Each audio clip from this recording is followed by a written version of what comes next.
點樣做一個咧 station-based report 咧？咁首先咧，我哋需要咧揾翻啲 3D 嘅 linear geometry 出嚟。咁所以你呢個 corridor 啦，可能你要做少少 adjustment。咁首先咧，我就去翻個 edit template 啦。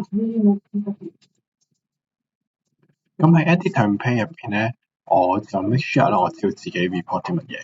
咁所以喺呢個 template 入邊咧，我就 double click 翻我需要嘅點。譬如呢點咧，我哋叫 CL。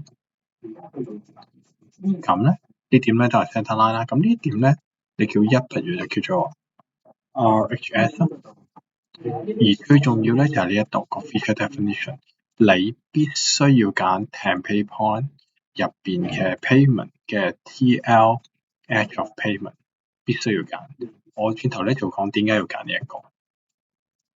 咁當然呢一點啦，我哋揀翻 left hand side 啦。咁樣可能 left hand side 啦。咁我同樣咧都需要咧呢度咧要揀翻一點咧叫做template point， 跟住咧 pavement。咁 pavement 入邊咧嘅 TL edge of pavement apply。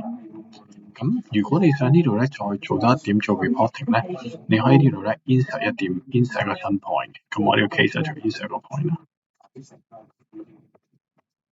咁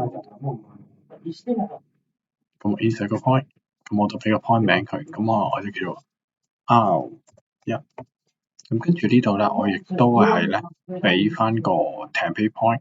入邊咧個 pavement 亦都俾 TL edge of pavement 俾佢 apply。而呢一點咧，我就 set 佢咧 horizontal 咧就係3.65咯 of 呢個 CL 咁啊3.65。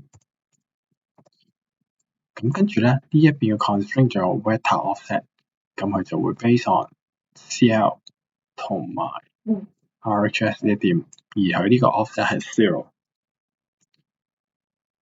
咁咧就話咧呢點第時出咗 supervision 之後咧，佢都會跟住去改變嘅。當你做好呢一集之後咧，你可以撳 OK 啦。今日唔 OK 之後咧，其實咧佢會再一次咧就會再 change 個 model 啦。咁呢度咧可能你會遇到一個要重新再改過。咁如果呢個 model 嘅時候咧，可能你就需要咁樣 corridor。因為我改咗個名啦，咁可能 point control 呢度咧，你就可能要再 set 過啦。咁 point control 原本係1㗎啦。咁而家變咗做 right hand side，咁可能你就加翻佢，令到佢變翻出嚟啦。咁當我做好咧，令佢變翻出嚟之後咧，咁下一個動作咧，我就需要咧去做一個咧，幫佢做一個你會發覺咧會多幾條線。如果我喺 2D 上邊，我哋識咗 2D 呢個 case 俾你睇，你再發喺 2D 嘅 view 入邊，我識個 3D 之後咧，你就會發覺佢多咗幾條線。呢條線咧其實係條 3D 嘅，就係 R1嘅條線啦。呢條咧就係 right hand side 啦。OK， 咁呢邊可能 left hand side 啦。咁跟住你就可以做 report 㗎啦。你喺 geometry 啦 ，report， 跟住你揀開 station offset report。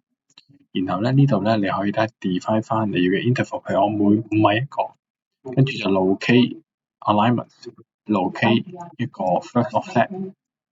咁你要 locate 到呢條 offset 咧，就係頭先 R1啦 ，locate 埋個 left hand side。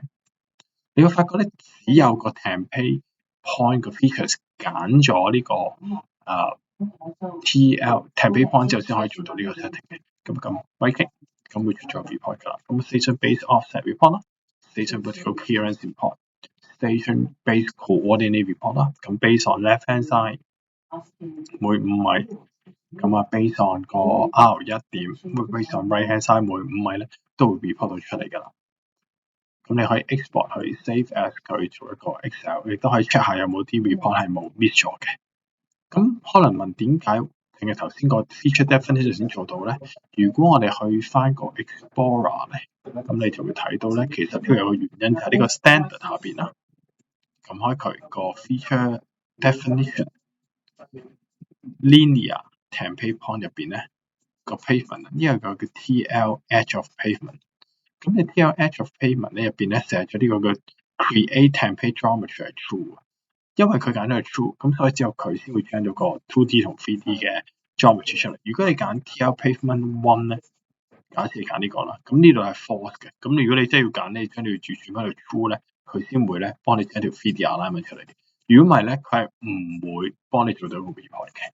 咁所以呢個咧就將呢個 station based report 嘅過程啦。